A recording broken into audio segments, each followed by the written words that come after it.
The morning sun painted the Arizona sky amber when Preston Quinn found the folded paper wedged beneath his saddle blanket. And by the time he finished reading her words, his heart was already breaking into pieces he did not know how to mend. His hands trembled as he read the note a second time, then a third, hoping the words would somehow rearrange themselves into something different, something that did not feel like goodbye. The paper was soft from being handled many times before she placed it there, and he could smell the faint trace of lavender that always clung to Willa Thornton's skin.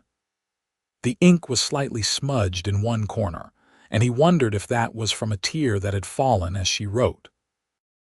"Preston," the note began, and he could hear her voice in his head as clearly as if she stood beside him. "By the time you find this, I will be on the morning stage heading east. Please do not think less of me. My father's debts have caught up with our family, and the only way to save my mother and younger brother from losing everything is for me to marry Mr. Clarence Woodward of Philadelphia. He is wealthy and has agreed to pay off every cent we owe in exchange for my hand. I know what you will say.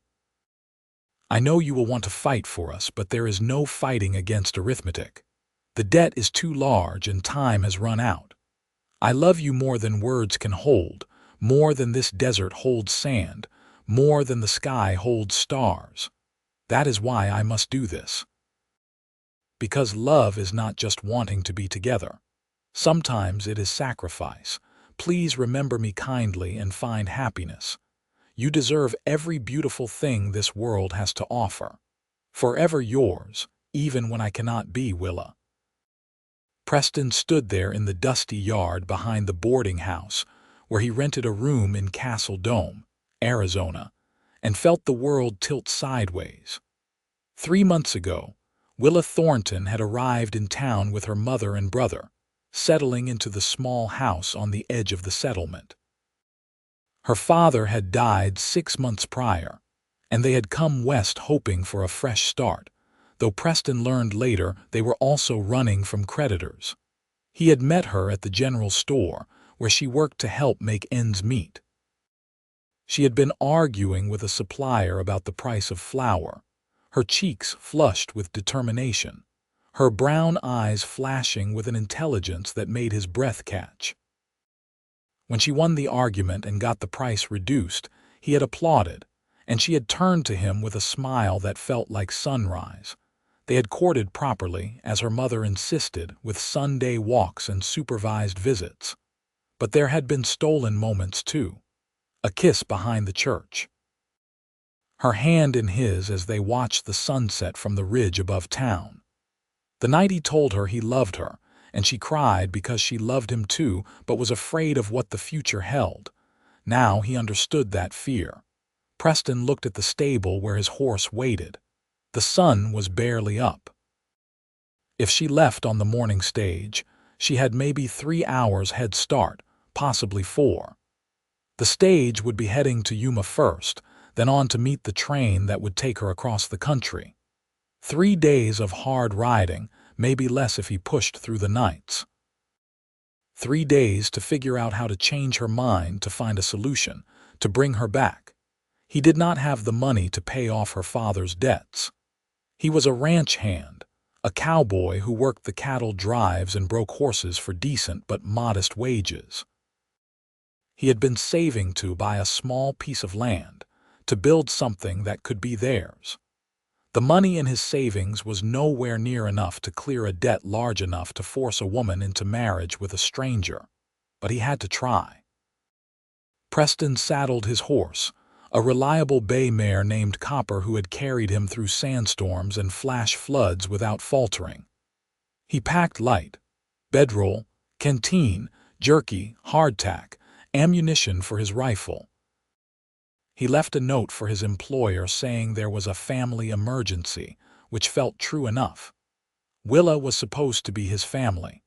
He had been working up the courage to ask her properly, to go to her mother with a ring and his intentions. As he rode out of Castle Dome, the town was just beginning to wake. Smoke rose from chimneys. A dog barked. Someone was hammering at the blacksmith's forge. Normal life continuing as if his world had not just collapsed. The stage road cut east through brutal country.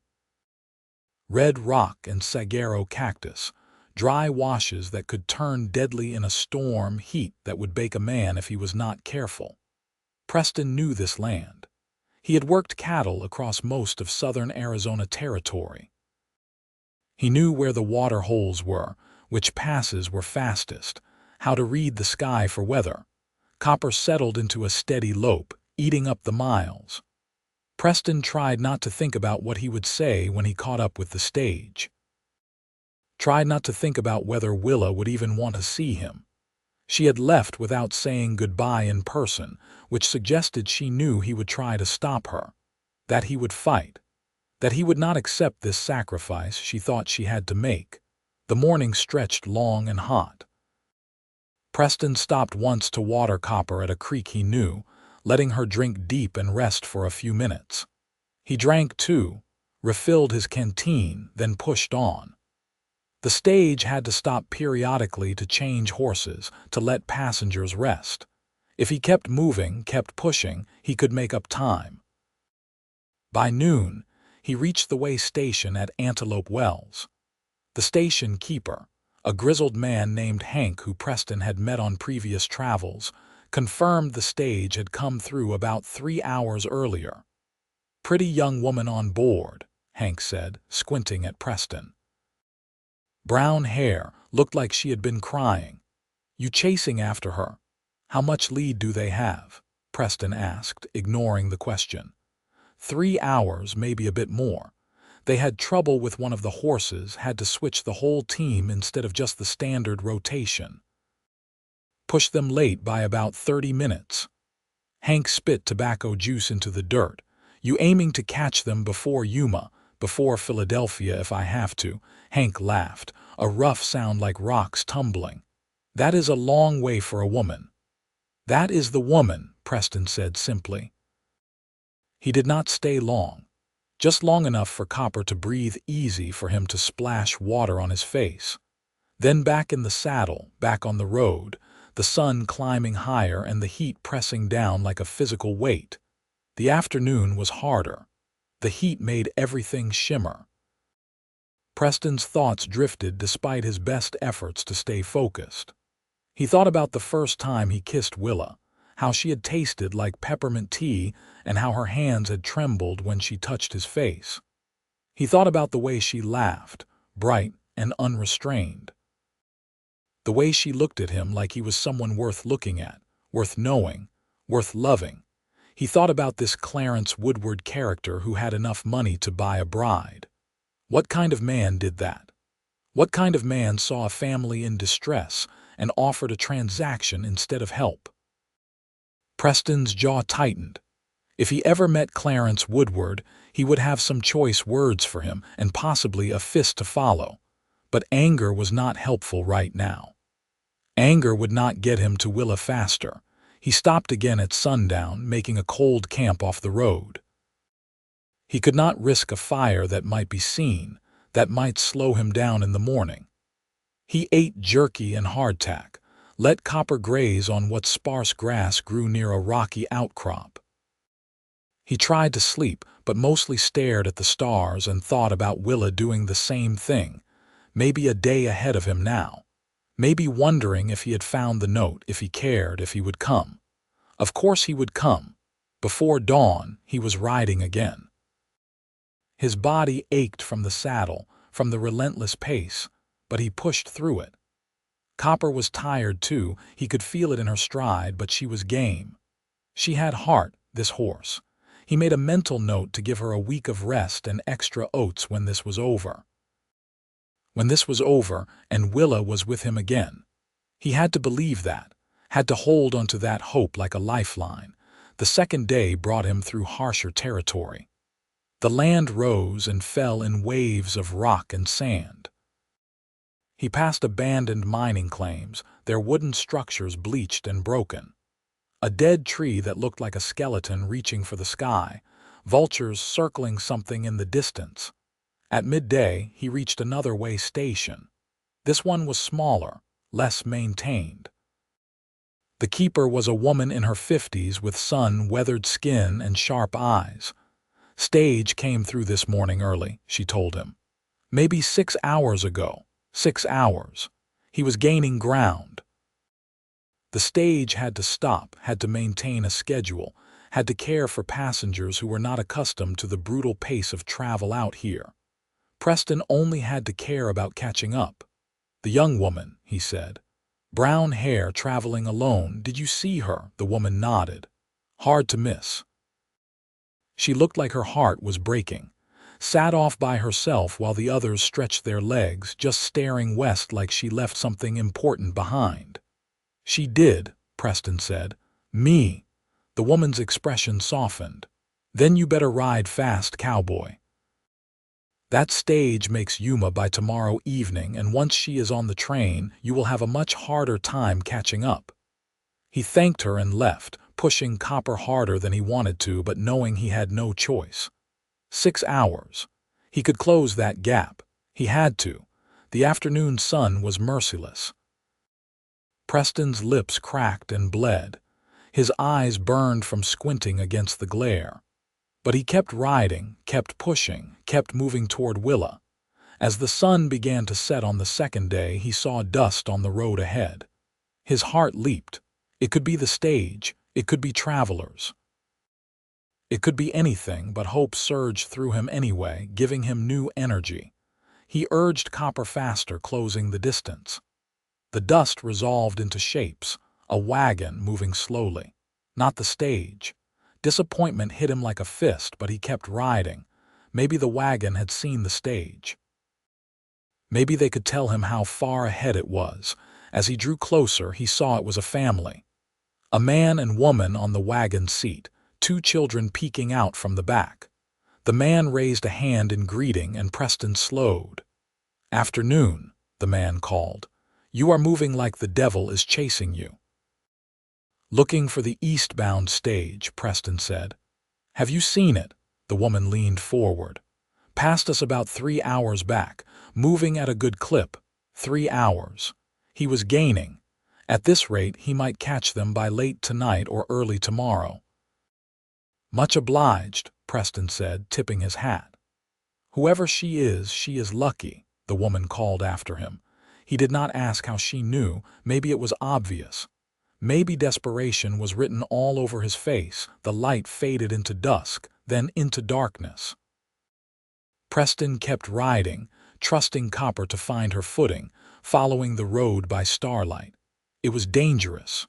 A horse could step wrong, break a leg, but he could not stop. Every minute he rested was a minute farther away from Willa.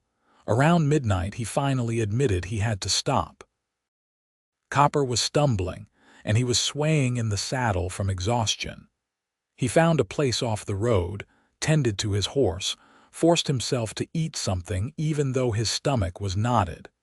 He set his internal clock for 2 hours of sleep, no more. When he woke, the stars were still bright but beginning to fade at the edges. Dawn was coming. He saddled up and rode on, his whole body protesting, his mind fuzzy with fatigue. The third day broke clear and hot. Preston felt like he was moving through a dream, everything slightly unreal. He stopped only to water Copper, to give her a handful of grain he had saved. His own canteen was running low. He would have to find water soon. By mid-morning, he saw buildings in the distance. A town, or maybe another way station. As he got closer, he realized it was a small settlement, barely more than a cluster of buildings around a crossroads. And there, in front of what looked like a trading post, was the stagecoach. Preston's heart hammered.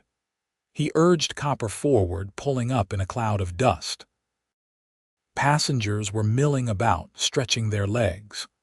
The driver was talking to someone about the horses. And there, sitting on a bench in the shade of the building's porch, was Willa. She looked up at the sound of his arrival, and her face went white.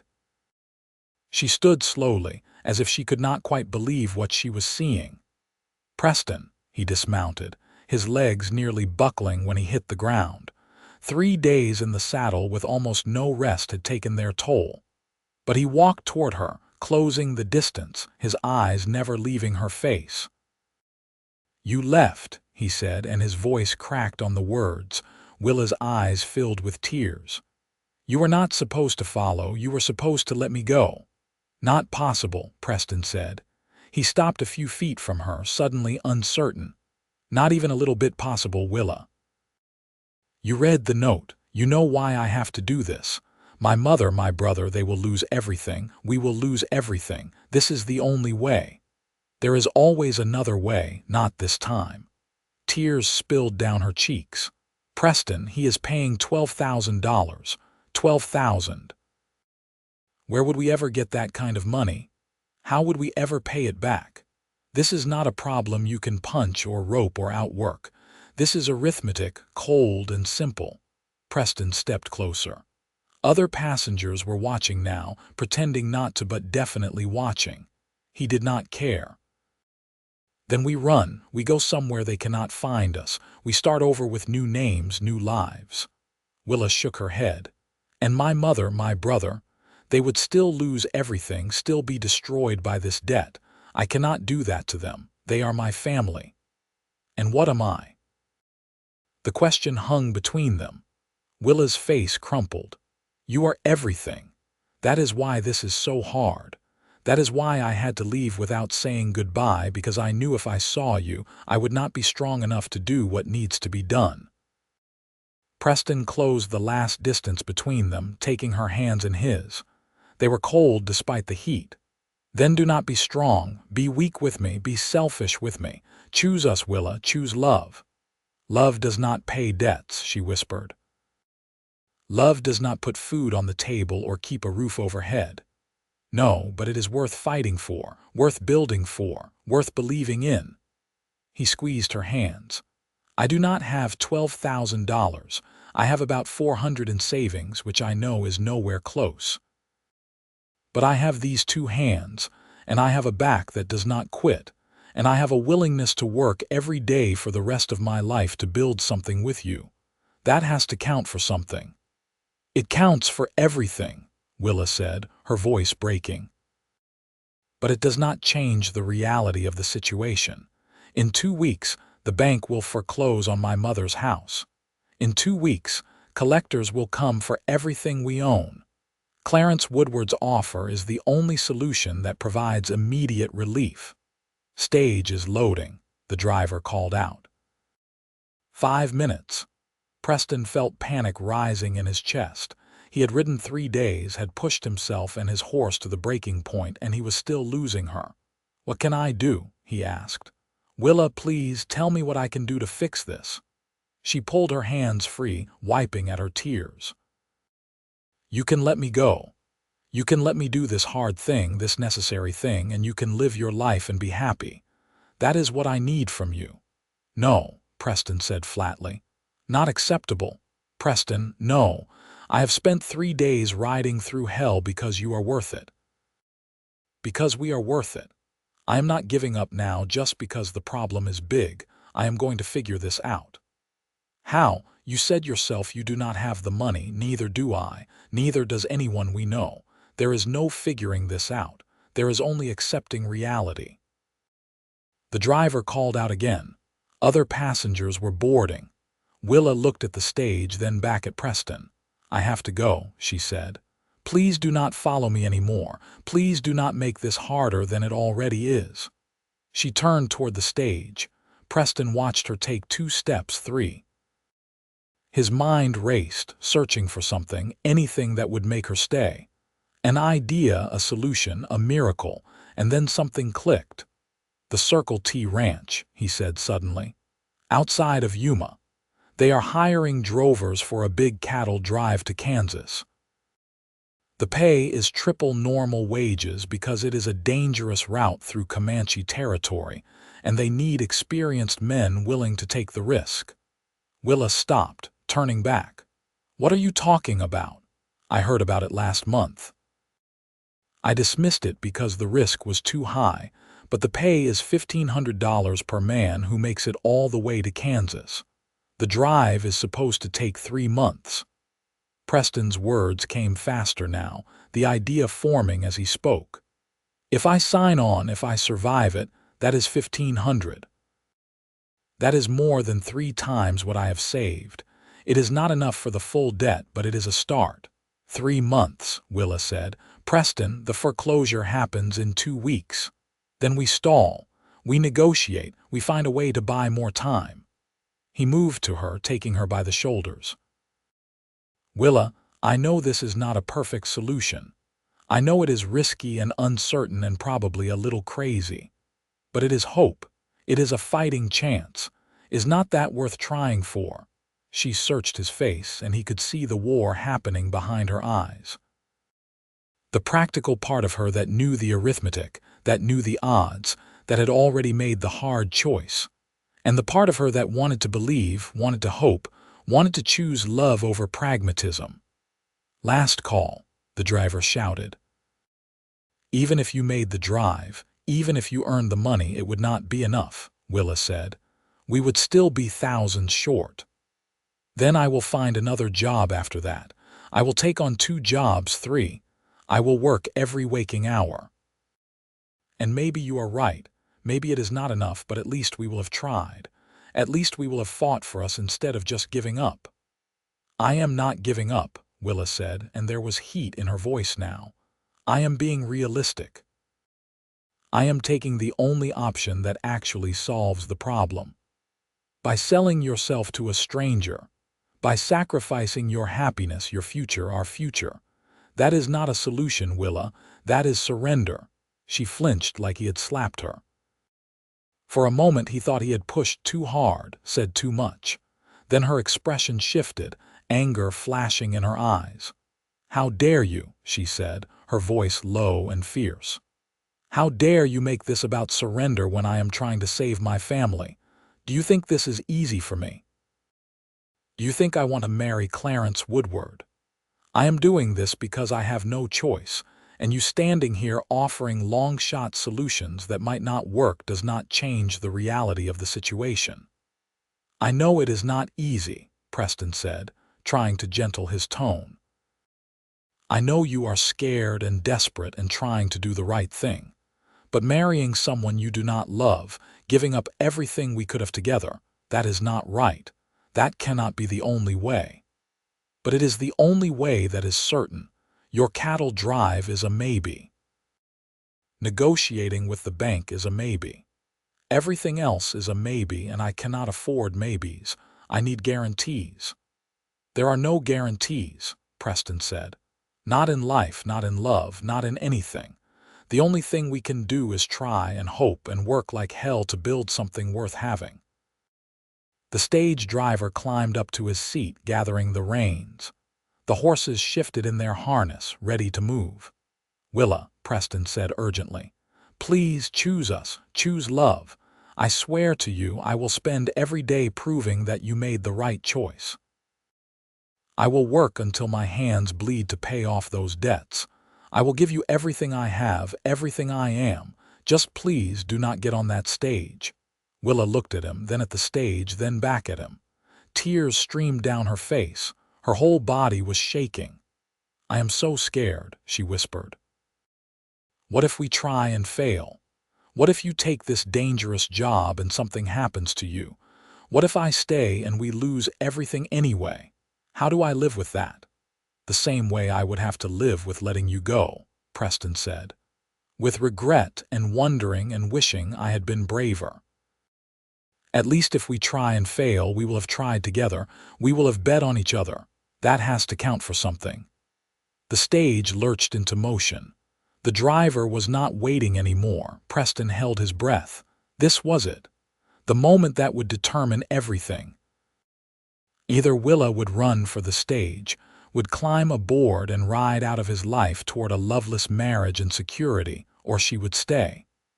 She would choose hope over certainty, love over pragmatism, them over everything else. She stayed. Willa did not move as the stage rolled away, picking up speed, heading east without her. She just stood there crying, shaking, and Preston pulled her into his arms and held her tight. "I am terrified," she said into his chest.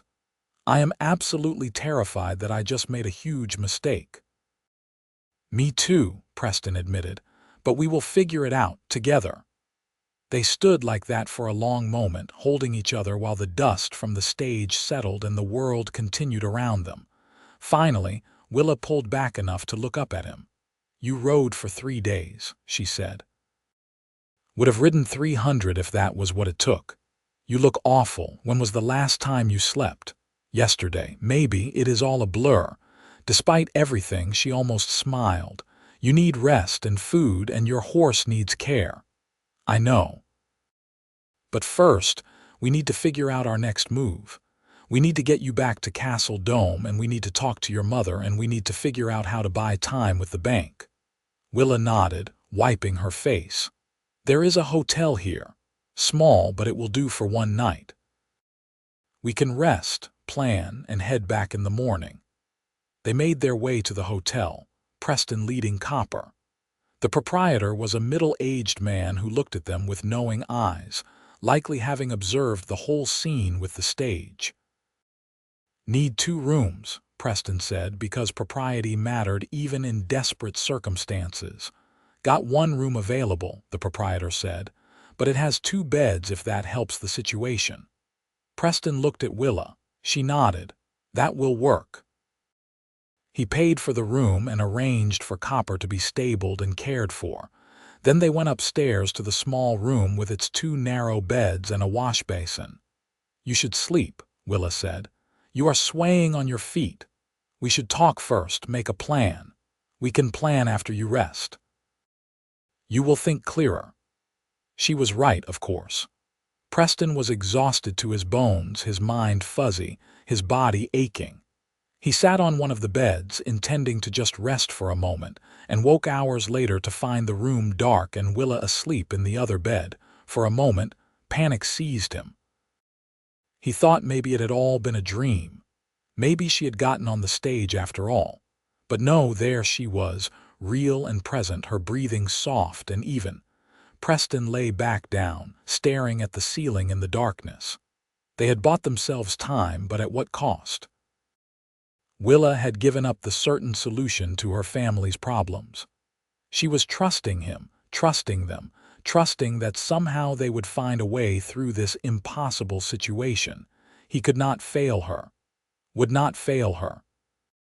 When morning came, they woke early and went down to the hotel's small dining area for breakfast. Over coffee and biscuits, they finally talked through their options. "We need to get back to Castle Dome and talk to my mother," Willa said. "She will be frantic. She was counting on my marriage to Clarence to save us." "Will she understand?" Preston asked. "Will she support us?" Willa hesitated. "My mother is practical. She has had to be, raising us after my father died. She will think I made a foolish choice based on emotion rather than sense." "Maybe. But maybe she will also understand choosing love. She married your father for love, did she not?" "She did.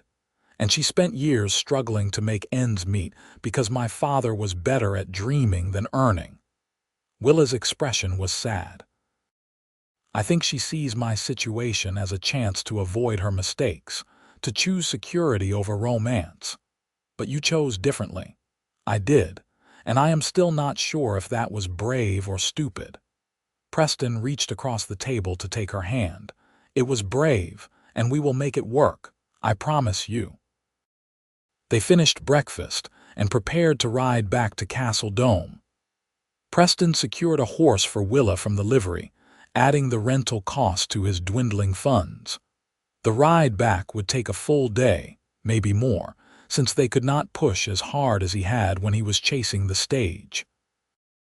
The journey was quiet at first. They were both lost in thought, contemplating the enormity of what they had done, what they were facing. But as the morning wore on and the landscape rolled past, they began to talk. Willa told him more about the debt.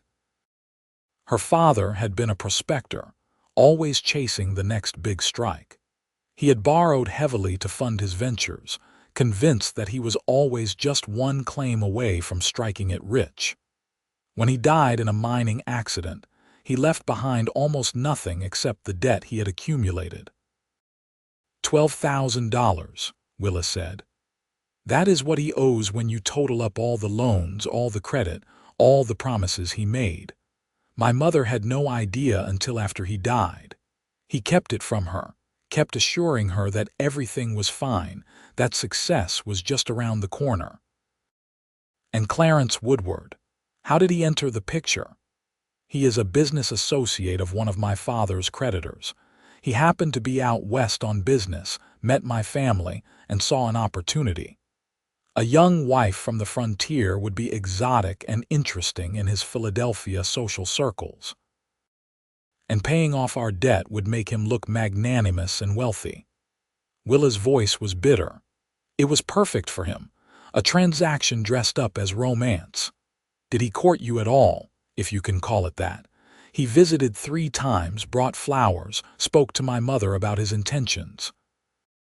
I think he expected me to be grateful, to see him as a savior, and maybe I should have been. He was offering to solve all our problems, in exchange for your freedom. Yes, that was the price. They rode in silence for a while. Preston thought about what kind of man would see a struggling family and offer a business transaction instead of genuine help. Then again, maybe that was unfair. Maybe Clarence Woodward thought he was being generous, thought he was offering a fair exchange. Maybe in his world, everything was a transaction, and this was simply how things worked. It did not matter now. Willa had chosen differently, had chosen Preston, chosen them, chosen hope over certainty. Now they just had to make sure that choice did not destroy her family in the process.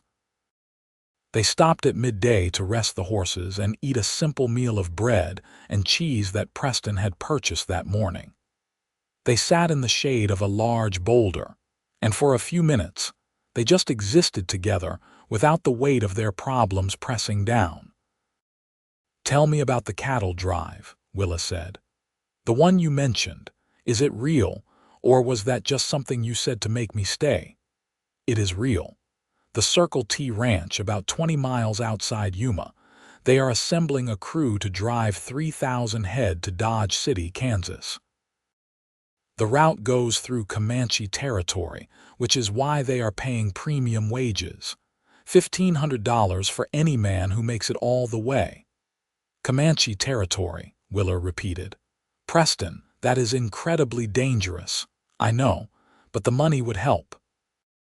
It would not cover the full debt, but it would be a significant start. And if something happened to you, if you were killed or injured, then I would have lost you and my family would still lose everything." She shook her head. "I cannot ask you to take that risk. You are not asking. I am offering. It is the same thing." Preston shifted to face her more directly. "Willa, I am going to be straight with you. I do not have a lot of options for making that kind of money quickly. I am good at what I do, but ranch work pays steady, not spectacular. A cattle drive like this, as dangerous as it is, might be our best shot, or you could die, and I would have to live with knowing I cost you your life. You would not cost me anything. It would be my choice, my risk to take." He took her hand. "But let's not get ahead of ourselves. First, we get back to Castle Dome. We talk to your mother. We see if there is any way to negotiate with the bank to buy more time. Maybe the cattle drive does not have to happen. Maybe there is another solution we have not thought of yet." Willa leaned her head on his shoulder. "I want to believe that. I want to believe we can find a way through this that does not involve you risking your life or me marrying a stranger. Then believe it. Hold on to that hope. It is all we have right now." They reached Castle Dome as the sun was setting, painting the town in shades of gold and red. Willa's mother lived in a small house on the eastern edge of town, a modest structure with a garden that was more weeds than vegetables. As they rode up, the door opened and a woman stepped out onto the porch. She was in her 40s, thin and worn, with the same brown hair as Willa though streaked with gray. Her expression when she saw them was a mixture of relief and fury. "Willa Thornton, what have you done?" she called out. They dismounted, and Willa went to her mother. "I am sorry, Mama. I know you are angry, but I could not go through with it. I could not marry Clarence. Could not or would not." Her mother's voice was sharp. "Do you understand what you have done? He has already wired the bank, already arranged to pay off the debt. Now what? We just tell him never mind. You think he will take that well?" "I will handle Clarence," Willa said, though she sounded uncertain. "And how exactly will you do that?" Her mother's eyes moved to Preston. "With him. With this cowboy who has nothing to offer but good intentions." Preston stepped forward. "Mrs. Thornton, I know this looks bad. I know you were counting on that marriage to save your family. But I love your daughter and she loves me, and we are asking for a chance to find another way." "Love does not pay debts, young man." "No, madam, it does not. But I am willing to work to take on whatever jobs necessary to help clear that debt. I know I do not have much right now, but I have my word and I give it to you. I will do right by your daughter and by your family." Mrs. Thornton looked at him for a long moment, her expression unreadable. Then she sighed, suddenly looking much older. "Come inside, both of you. We need to talk about what happens next." They went into the small house. It was tidy but sparse, the furniture old but well maintained. A boy of about 15 sat at the table, his eyes wide as he watched them enter. "Thomas, go to your room," Mrs. Thornton said. "But I want to hear now, Thomas." The boy left reluctantly, and the three of them sat at the table. Mrs. Thornton folded her hands in front of her, and Preston could see Willa in the set of her jaw, the determination in her eyes. "I received a telegram this morning," Mrs. Thornton said, "from Clarence Woodward. He is not pleased that Willa missed the stage connection in Yuma. He has wired additional funds for her to catch the train from there, and he expects her to be on it within the week." "I am not going," Willa said quietly. "Then you need to tell him that, and you need to do it soon before he makes further arrangements." Mrs. Thornton's expression softened slightly. "Willa, I understand you have feelings for Preston, but feelings do not change our situation. We have $12,000 in debt. The bank has given us 2 weeks to pay or they will foreclose. Without Clarence's help, we will lose this house, lose everything. Your brother and I will be out on the street." "There has to be another way," Willa said. "Some way to negotiate to buy more time. I have already tried. The bank is not interested in negotiating. They want their money and they want it now." Mrs. Thornton looked at Preston. "You say you are willing to work to help clear the debt. Do you have $12,000? "No, madam. I have about 400 in savings." 400. She said it flatly, like a judge pronouncing sentence. "You understand that is not even close to what we need." "I do. But I am willing to take on additional work. There is a cattle drive I can join that pays $1,500. That would bring us up to nearly 2,000. Leaving us 10,000 short. And that is assuming you survive this cattle drive, which I understand goes through hostile territory." Preston could not argue with her math or her logic. Put plainly like that, his offer sounded pathetic. $400 and a dangerous job against $12,000 in debt.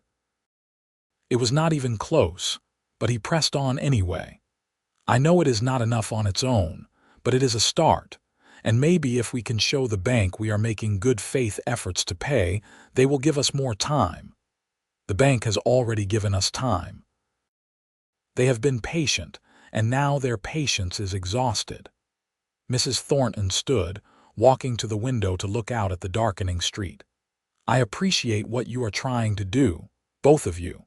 But sometimes love is not enough. Sometimes we have to make hard choices for the good of the family." "Mama, I cannot marry him," Willa said, and her voice broke. "I cannot spend my life with someone I do not love who does not love me. That is not a life. That is a prison." It is survival, her mother said, and sometimes that is all we get. They talked for another hour, going in circles, each of them holding their position. Mrs. Thornton insisted that Willa's marriage to Clarence was the only viable solution. Willa insisted she could not go through with it. Preston tried to find middle ground, tried to propose alternatives, but everything came back to the same problem. They needed $12,000 and they did not have it. Finally, exhausted and frustrated, they agreed to sleep on it and resume the discussion in the morning. Mrs. Thornton offered Preston a place to stay, but he declined, saying he would get a room at the boarding house.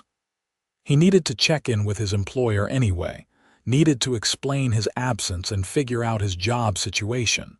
Before he left, he and Willa stepped outside for a moment of privacy. "This is impossible," Willa said, leaning against the porch railing. "My mother is right.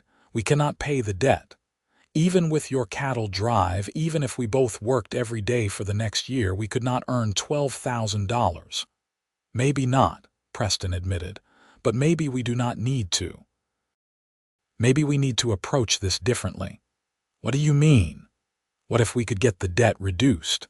If your father borrowed from multiple creditors, maybe some of them would be willing to settle for less than the full amount owed, especially if the alternative is getting nothing at all." Willa considered this. "That is possible, I suppose. Some of the debt is to individuals rather than banks. They might be willing to negotiate. Then that is where we start. We make a list of every creditor, every debt. We figure out which ones might be willing to work with us. We see if we can reduce the total amount owed to something more manageable. It is still a long shot. Everything is a long shot right now, but at least it is something we can try." Willa looked at him, and in the lamplight spilling from the house, her eyes were luminous. "Why are you doing this? Why are you fighting so hard for me, for us?" Preston cupped her face in his hands, his thumbs brushing her cheeks. "Because you are worth fighting for. Because when I think about my future, you are in every vision of it. Because I would rather try and fail than never try at all." He kissed her then, soft and sweet, a promise more than a passion. When they pulled apart, Willa was crying again, but she was smiling too. "I love you," she whispered. "I love you too, and we are going to figure this out. I do not know how yet, but we will." He left her there on the porch and made his way through the dark streets to the boarding house. His room was as he had left it, though there was a note from his employer asking him to stop by when he returned.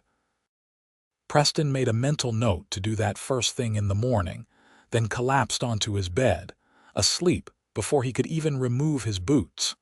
The next few days were a blur of activity. Preston met with his employer, a gruff but fair man named Mr. Reynolds who ran a horse ranch north of town. He explained the situation in broad terms, omitting the most personal details, and asked if there was any possibility of advance wages or additional work. Mr. Reynolds was sympathetic but realistic. "I cannot give you an advance, Preston. It is not personal. It is just not how I run my business. But I can offer you extra work. I need someone to break a string of wild horses I just acquired. It is hard, dangerous work, which is why I am willing to pay double wages. If you can handle it, you could earn an extra $100 over the next month." It was not much, but it was something. Preston agreed immediately. Meanwhile, Willa and her mother began the painful process of cataloging the debts. They went through her father's papers, making lists, contacting creditors, trying to understand the full scope of what they owed. The picture that emerged was grim, but not quite as hopeless as they had thought. Of the $12,000 total debt, about half was owed to the bank as a mortgage on the house. The other half was split between 5 different creditors, individuals and small businesses that her father had borrowed from over the years. If we could get these smaller debts reduced, We might be able to work something out with the bank," Willa said when she showed Preston the list. "If we could show them we are settling the other debts, they might be willing to renegotiate the mortgage terms." It was a plan, fragile and uncertain, but it was something. Preston took on the work with the wild horses, spending his days in a dusty corral working with animals that wanted nothing to do with him. It was brutal, exhausting work. He came home each night bruised and sore, but it was progress. It was forward motion. Willa and her mother began reaching out to the smaller creditors, explaining their situation, asking if there was any possibility of negotiating the debts down. Some refused outright, but others, hearing about the family's circumstances, agreed to accept partial payment as settlement in full. Over the course of 2 weeks, they managed to negotiate 3 of the 5 smaller debts down by about 30%. It was not a miracle, but it reduced the total debt from $12,000 to just under $10,000. Still an impossible sum, but slightly less impossible. Preston finished the work with the horses and earned his $100. Combined with his savings, he now had $500. Willa had been setting aside every penny from her work at the general store, adding another $80 to the pot. They were nowhere close to $10,000. Not even remotely close, but they had made progress, and that counted for something. Then, 3 weeks after Preston had ridden after the stage, after he had brought Willa back, they received unexpected news. Preston was at Willa's house, sitting at the kitchen table going over their finances, when there was a knock at the door. Mrs. Thornton answered it to find a well-dressed man holding an envelope. "I am looking for Mrs. Ruth Thornton," the man said. "I am she." "I am Mr. Gerald Winters, attorney at law. I represent the estate of your late husband's brother, Samuel Thornton. May I come in?" Mrs. Thornton looked confused but stepped aside. "I did not know my husband had a brother." "They were estranged for many years," Mr. Winters said as he entered. "Samuel lived in San Francisco, worked in shipping. He passed away 3 months ago, and in settling his estate, we discovered he had named your son, Thomas Thornton, as a beneficiary in his will." Everyone in the room went still.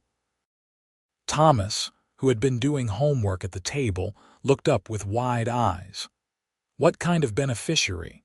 Mrs. Thornton asked carefully. Mr. Winters opened the envelope and withdrew a document. "Samuel Thornton left a sum of $5,000 to be held in trust for his nephew Thomas, to be used for his education or released to him upon reaching the age of 21. $5,000. The words hung in the air like a miracle. "However," Mr. Winters continued, "the trust does allow for early distribution if the funds are needed for family emergencies or hardship. Given your current circumstances, which I understand include significant debt, I am authorized to release the funds to you as Thomas's guardian, provided you can demonstrate the money will be used to stabilize the family situation." Mrs. Thornton sat down heavily. $5,000, she whispered. Preston did the math in his head. They had reduced the debt to just under $10,000. $5,000 from the inheritance would cut that in half. $5,000 was suddenly, amazingly, almost possible. "There is one condition," Mr. Winters said. "You must provide proof that the funds are being used to settle debts, not for general expenses. I need documentation of the debts and evidence of payment." "We have that," Willa said quickly. "We have been documenting everything, working with creditors. We can show you all of it." Mr. Winters nodded. "Very well. If you can provide that documentation, I can release the funds within a week." After he left, the family sat in stunned silence. Then Mrs. Thornton started to cry, and Thomas looked terrified, and Willa grabbed Preston's hand so tight he thought his bones might break. "This is real?" Mrs. Thornton asked. "This is actually happening?" It seems so, Preston said, hardly daring to believe it himself. They spent the rest of the day gathering documents, organizing their records of debt and negotiation. The picture that emerged was clear. With $5,000 from the inheritance, $500 from Preston's savings, and $80 from Willa's work, they would have $5,580. The remaining debt after their negotiations was $9,800. They were still $4,220 short, but $4,200 was better than $10,000. It was within the realm of possibility. The next day, they went to the bank together, all four of them, Mrs. Thornton, Willa, Thomas, and Preston. They met with the bank manager, a stern man named Mr. Harrison who had been handling their case. They laid out everything: the inheritance, the savings, the debt reductions they had already negotiated, and they made a proposal. "We can pay $5,500 immediately," Mrs. Thornton said. "That clears all the small debts and makes a significant payment on the mortgage. For the remainder, we request a restructured mortgage with affordable monthly payments. My daughter and I both work. Preston here is willing to take on additional employment. We can commit to regular payments." Mr. Harrison reviewed their documents, his face impassive. Preston felt like the man was taking years off his life with every second of silence. Finally, the bank manager spoke. "The bank's policy is not to renegotiate mortgages once foreclosure proceedings have begun. However, given the substantial payment you are prepared to make, and given that foreclosure is costly for the bank as well, I am willing to take this to the board for consideration. I cannot promise anything, but I will advocate for a restructured mortgage with a 10-year term and monthly payments of $35. $35 a month was manageable. Not easy, but manageable. How long before we know?" Willa asked. "The board meets in 3 days. I will have an answer for you by the end of the week." Those 3 days were among the longest of Preston's life. He went back to work at the ranch, threw himself into his tasks, tried not to think about all the ways this could still fall apart. Willa did the same, working long hours at the general store, keeping busy so she would not drive herself crazy with worry. On the 3rd day, they received word to come to the bank. They gathered again, the same 4 people who had made the proposal. Mr. Harrison invited them into his office, and Preston's heart was hammering so hard he could barely hear. "The board has approved your request," Mr. Harrison said, and Preston felt his knees go weak with relief. "You will need to make the $5,500 payment, and then we will issue a new mortgage with a 10-year term at $35 per month. Miss Thornton will need to co-sign as a working member of the household." It was done. It was actually done. They had saved the house. Saved the family. Found a way through the impossible. Willa was crying, her mother was crying, even Thomas looked misty-eyed. Preston just felt exhausted and grateful and like maybe, just maybe, the universe was on their side after all.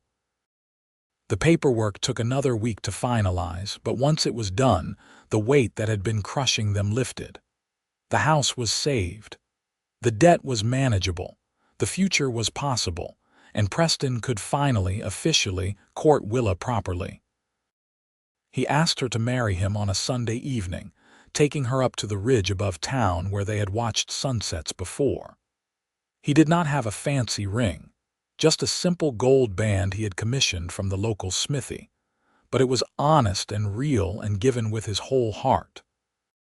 "Willa Thornton, I know the last month has been chaos and fear and uncertainty, but through all of it, the one thing I have been certain of is you, is us. Will you marry me?" She said yes before he even finished asking, throwing her arms around him and kissing him like they had all the time in the world. They were married 6 weeks later in a simple ceremony at the church in Castle Dome. Willa's mother cried the whole time. Thomas stood as a witness, looking uncomfortable in his best clothes. Preston's employer and a few friends from the ranch attended, along with Willa's co-workers from the general store. It was small and simple and perfect. They moved into a little house Preston had found on the edge of town, just 2 rooms and a kitchen, but it was theirs. They furnished it slowly, piece by piece, with items they could afford or things Willa's mother passed on to them. Preston kept working at the ranch, picking up extra jobs when he could. Willa continued at the general store. Every month, they made the mortgage payment on her mother's house, honoring the commitment they had made to the bank. Life was not easy. There were months when money was tight, when they had to choose between small luxuries and necessities. But they were together, and that made every struggle worth it. A year after their marriage, Willa discovered she was pregnant. The baby was born in the summer of 1884, a healthy boy they named James Preston Quinn. He had his mother's brown eyes and his father's stubborn chin. 2 years later, a daughter followed. They named her Ruth after Willa's mother, and she was all determination from the moment she entered the world. Preston did end up taking that cattle drive to Kansas, but not the dangerous one through Comanche territory. By the time they were ready for him to be away for that long, the more established trails were open again, and while the work was still hard, it was safer. He made the drive twice, earning good money both times, which they put toward savings and eventually toward purchasing a small plot of land north of Castle Dome. On that land, they built a house. It took 3 years, building it bit by bit as they could afford materials and time. But when it was finished, it had 4 rooms, a proper kitchen, and a porch that looked out over the desert toward the mountains. Willa's mother and Thomas moved in with them after Thomas turned 18 and decided to go east to attend college, funded by what remained of his uncle's inheritance. Mrs. Thornton was getting older, and it made sense for her to be with family. She helped with the children and the house, and her presence made their home feel complete. Preston built a reputation as a skilled horse trainer, and men came from throughout the territory to have him work with their animals. It was good, steady work that allowed him to be home most nights. Willa opened a small lending library out of their home, carefully curating books and lending them to families throughout the area. It did not make much money, but it brought her joy and connected her to the community in ways that mattered. Thomas graduated from college and became a teacher, eventually returning to Arizona to run a school in Phoenix. He married a kind woman named Sarah, and they had 4 children who called Preston and Willa aunt and uncle. Years passed as they do. James grew into a strong young man who loved horses as much as his father did. Ruth became a teacher like her uncle Thomas, fierce and smart, and determined to make a difference in the world. Preston and Willa grew older together, their love deepening with time, with shared struggles and shared joys, with the daily choosing of each other over and over again. On their 20th wedding anniversary, they returned to the ridge above Castle Dome where Preston had proposed. They were older now, weathered by the years and the Arizona sun, but still undeniably them. "You ever regret it?"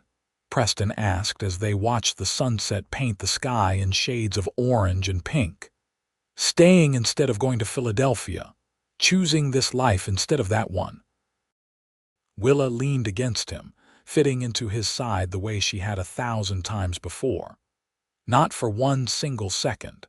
This life, this love, this family we built together, it is everything I could have wanted and more than I dared to hope for. Even when money was tight, even when things were hard. Especially then, those hard times proved we could weather anything together. They made the good times sweeter." She looked up at him, her brown eyes still as captivating as the day he met her.